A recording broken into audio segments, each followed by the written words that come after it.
The Invisible, directed by David S. Goyer, is a supernatural thriller that offers a unique twist on the concept of invisibility. While it may not be the most groundbreaking film in the genre, it still manages to captivate viewers with its intriguing premise and solid performances. The story revolves around Nick Powell, played by Justin Chatwin, a high school student who finds himself trapped between life and death after a brutal attack. As an invisible entity, Nick must find a way to communicate with the living and solve the mystery behind his own attempted murder. High school senior Nick Powell plans to skip his graduation and fly to London for a writing program, despite the plan of his controlling mother, Diane. His mother pressures him to succeed and is emotionally distant. Nick's best friend, Pete Egan, confides in him that he is bullied by Annie Newton, a troubled teen.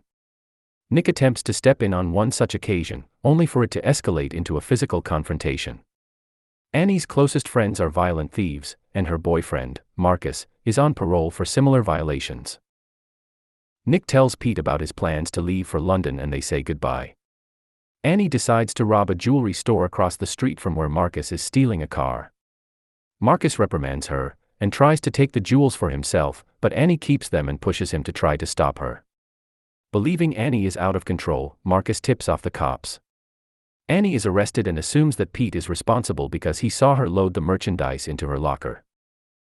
She later attempts to beat a confession out of Pete. When Annie does not believe his innocence, Pete reluctantly gives up Nick's name, thinking that Nick is already on a plane to London.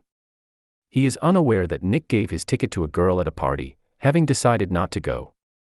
When Annie and her crew find Nick walking home from the party, they run him off the road and beat him mercilessly.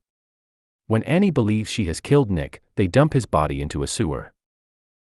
The next morning Nick goes to school to find that no one can see or hear him. He returns home to find his mother has filed a missing persons report, and the police are investigating his disappearance. After a while, Nick realizes that he is still alive, but unconscious. When Nick realizes that he is having an out-of-body experience, he reaches out to Annie and Pete to save his life. Corrupt police detective Larson seems close to putting together the whole truth, and implies that once he finds Annie he will be able to pin the robberies and murder on Marcus. Since Marcus is still on parole, Detective Larson tells him that even being associated with the murder could send him back to prison.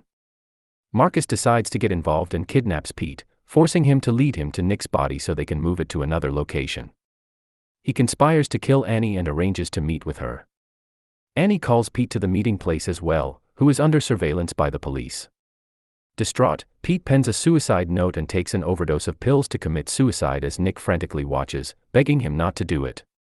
Before Pete can fully die and starts to leave his body, Nick confronts him since they can see one another. Pete desperately tries to apologize as police close in. As Annie flees from both Marcus and the police, Nick yells at her and she hears him for the first time. Although the two cannot have a conversation, she hears some of his voice in her head and can sense his presence.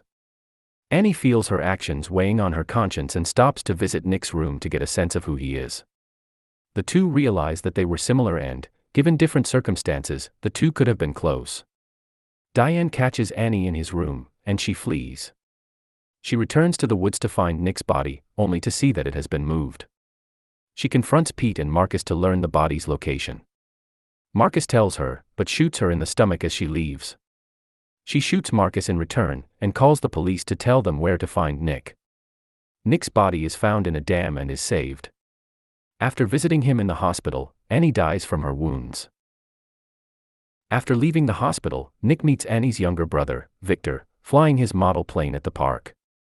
They both commemorate Annie by writing her a message on top of the plane and flying it across the river bank.